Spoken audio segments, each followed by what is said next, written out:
Գյուղացին չգիտի այսօր երաշխավորված ինքը բերք կստանա թե չէ։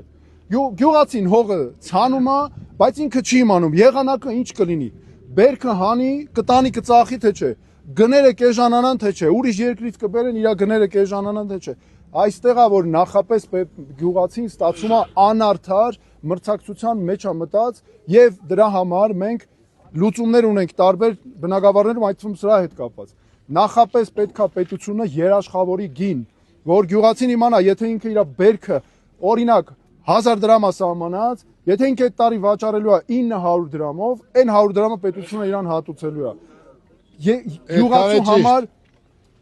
այդքան էլ օղարտ։ Գյուղացին պետքա անպայման ունենա իրացման գոտիներ, այս շատ կարևոր է։ Պետությունը պետք է ցանկ հրապարակի, ասի որ օրինակ 1, 2, 3, 4 դուք ստեղ ժողովուրդ ջան, դուք ունեք այս տեղերը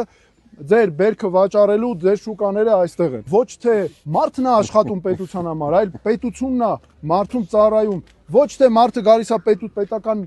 հիմնարկում աշխատում է, որ լավ ապրի, լավ զգա, այլ հակառակը, որ գա ծառայի մարդուն։